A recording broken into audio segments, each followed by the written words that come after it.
After a 2-year hiatus, the legendary Charlemont Reggae Festival returned to the town fairgrounds this past summer. While this year marked the 25th time the event has been held, for Sullivan and Ben Goldsher, it was only their second year of organizing it. Connecting Point's Brian Sullivan met up with this father and son team to discuss this year's festival and their plans for its future. It's just a little after 12:30 in the afternoon on what turned out to be a very hot and sunny Saturday here in northwest Franklin County, and the echoes of sound checks can be heard reverberating throughout the Charlemont Fairgrounds. After a 2-year hiatus, there's probably no one more excited to see it back than this father and son combo, who could be found early in the day making sure that attendees found their parking spaces. There's music all day long. It's all gonna be amazing. As you can hear in the background, we're just kicking off the day. We have a band that's been playing here for years. They're called the Equalites. They're one of the local favorites, and they're just putting on a show already. The town of Charlemont covers roughly 26.5 miles, and it's loaded with natural beauty, much of which can be found right here at the fairgrounds. There's plenty of room to toss the bee around, set up an easel and do some painting, or spread out some blankets and open up umbrellas. Meanwhile, the trees and mountains that serve to fortify this 24-acre parcel of land also help to add to the acoustics.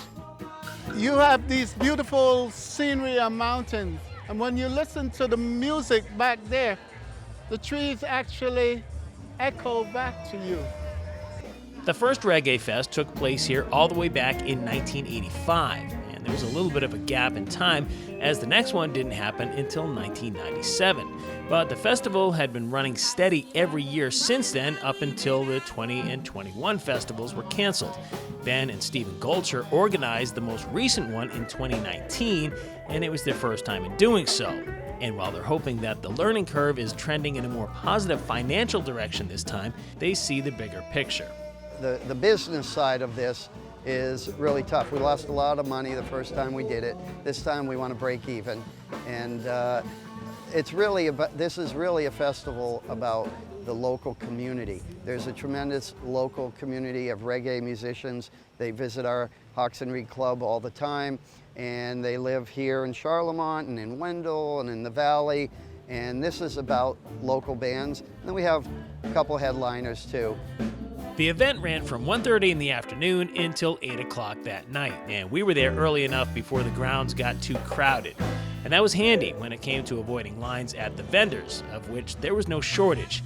Everything from cotton candy, vegan pizza, beer, or some Filipino street food. Thanks. Can't forget to support the local vendors. This event's been going on for 25 years now, and it's funny because with a town that's made up of a little more than 1,200 people, it's one of the few days out of the year that the population increases by about 500. Those numbers eventually arrived as the day went on, which translated to more feet on the dance floor and more people feeling a connection to the sweet sounds being delivered by the musicians on stage. Good music stimulates the brain. It's a wave, and if you could connect to the wave, you feel the energy of what the artist is trying to say. And once you connect, you know you're not the only human being feeling it. The Charlemont Reggae Fest has always been a one-day endeavor, but due to its popularity, organizers Ben and Stephen Goldsher are toying with the idea of making this a multi-day event in the future. And the motivation to do so isn't solely driven by the bottom line. The real reason we do this is for the love of the music and the love of the community around it. I get people telling me all the time, thank you so much for what you're doing. Thank you for giving us this experience. And we're all about putting on an experience, you know, creating a space for people to have feelings where they get to have fun, or maybe they get to do something they've never done before, and we're just trying to create that space for people to have a good time.